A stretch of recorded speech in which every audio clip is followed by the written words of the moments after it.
So I'm Jared Hunsader, one of the owners of Jeter Mountain Farm. And I'm Tyler Hunsader, and also one of the co-owners. And tell me a little bit about your background to get to this time.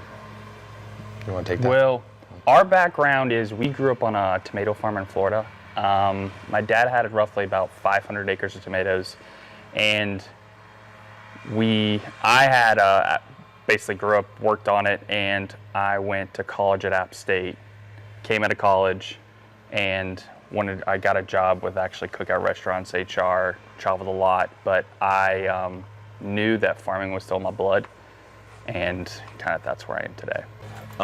So our father, growing tomatoes down in Florida, they had some really good years in the 90s, and they were kind of just looking at buying. They always loved this area of North Carolina, so they wanted to buy a piece of property. They came upon this one in 2004, 2005, and were able to buy it. Now, things were very, very different here, and it was basically just a horse facility.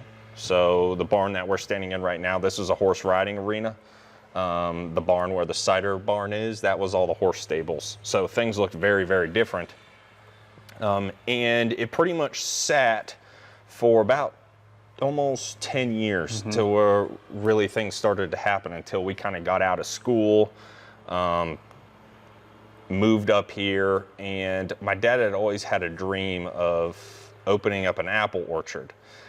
Now, the things that were happening down in Florida, there was also it was kind of like ticking to where that was kind of ending. In the past, in the news in the past, people heard a lot about NAFTA when Trump was president, about these trade agreements and things like that. Well, NAFTA, when that was signed in the 90s, that was pretty much the nail in the coffin for a lot of vegetable growing in the country. So back in, we're saying 20 years ago, 90% of tomatoes in this country were grown in this country, and now it's flipped to where 90% of the tomatoes consumed in this country come from Mexico, and there's only 10% here. So with different things of cost of labor and things like that, it's where we grew up in Florida was once a booming agricultural community. It is all homes now. There is not one farm left. It's kind of a sad thing to see. Where we grew up, it's where there were fields of strawberries and tomatoes. Now there's just big neighborhoods. So we saw a need to be able to pivot and to change on. We loved farming, we loved doing that, but we needed to be able to make a living. So we had kind of seen some people in the country doing some agritourism, and we had dabbled in it down in Florida. My dad started a pumpkin festival in October down there, and over just 3 weekends, just 6 days, it would draw 150,000 people. So we had kind of stepped our toes into it pretty heavily, but it was just a 6-day thing. And so what we wanted to do is we wanted to have an apple orchard up here, but we wanted to we wanted to go direct to consumer.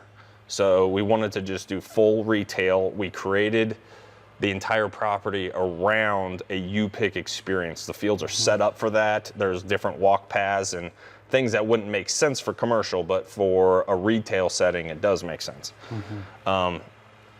So we planted our first trees in the winter of 2014. Yeah, 2014, that's when we started. Now, apple trees can take 4 or 5 years till you get really any type of production. So we were taking care of these trees for 4 or 5 years before, we opened. So we didn't open until 2020. So that was a 5-year stretch of just taking care of having this dream and this idea of doing something, but it took years and years to get to that point. And yeah, that's pretty much the history.